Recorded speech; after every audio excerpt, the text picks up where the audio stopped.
जिंदगी में सुख चाहिए या आपके कुछ बड़े टारगेट है तो आपको दर्द तो सहना होगा। पत्थर और मूर्ति वाली कहानी में लाइफ का बड़ा फंडा छिपा है। एक मूर्तिकार को किसी ने मंदिर के लिए खास मूर्ति बनाने का ऑर्डर दिया। मूर्तिकार जंगल गया, 2 बड़े पत्थर लेकर आया। मूर्ति बनाने के लिए पहले पत्थर पर जैसे ही उसने छेनी हथौड़ी से वार किया, पत्थर से आवाज आई, रुको, मुझे बहुत दर्द हो रहा है, मुझे छोड़ दो। मूर्तिकार ने उस पत्थर को किनारे रख दिया। अब दूसरे पत्थर पर छेनी हथौड़ी से वार करने लगा। मूर्तिकार ने दूसरे पत्थर से पूछा, वार करने पर ज्यादा दर्द तो नहीं हो रहा? पत्थर ने कहा, थोड़ा बहुत, लेकिन मैं सह लूंगा, आप अपना काम करते रहिए। इस तरह धीरे धीरे मूर्तिकार ने उस पत्थर को शानदार मूर्ति में बदल दिया। जिन्होंने ऑर्डर दिया था वो मूर्ति लेने आए। वो अपने साथ मूर्ति ले जा रहे थे। गेट पर पड़े दूसरे पत्थर पर नजर पड़ी तो मूर्तिकार से पूछा, क्या हम इसे भी साथ ले जा सकते हैं? मूर्तिकार ने कहा, मेरे तो किसी काम का नहीं है, लेकिन आप इसका क्या करेंगे? तो उन्होंने कहा, लोग मूर्ति का दर्शन करने आएंगे तो ये पत्थर नारियल तोड़ने के काम आएगा। अब मूर्ति मंदिर में लग गई और पत्थर मंदिर के सामने। जो भी मंदिर में आता मूर्ति की पूजा करता और बाहर उस पत्थर पर नारियल फोड़ता। पत्थर परेशान हो गया और मूर्ति वाले से पत्थर ने पूछा कि इतना दर्द क्यों है? मूर्ति ने कहा, पहले दर्द सह लेता तो अब नहीं झेलना पड़ता। इस कहानी में लाइफ का बड़ा फंडा छिपा है।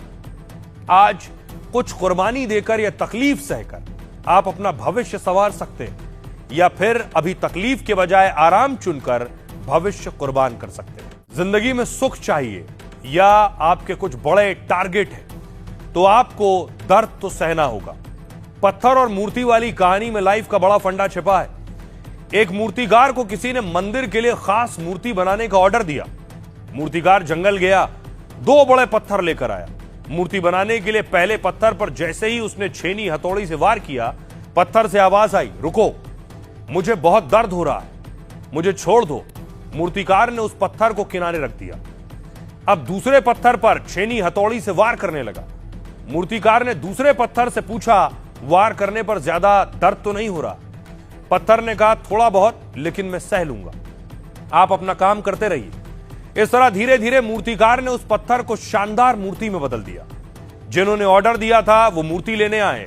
वो अपने साथ मूर्ति ले जा रहे थे। गेट पर पड़े दूसरे पत्थर पर नजर पड़ी तो मूर्तिकार से पूछा, क्या हम इसे भी साथ ले जा सकते हैं? मूर्तिकार ने कहा, मेरे तो किसी काम का नहीं है, लेकिन आप इसका क्या करेंगे? तो उन्होंने कहा, लोग मूर्ति का दर्शन करने आएंगे तो ये पत्थर नारियल तोड़ने के काम आएगा। अब मूर्ति मंदिर में लग गई और पत्थर मंदिर के सामने।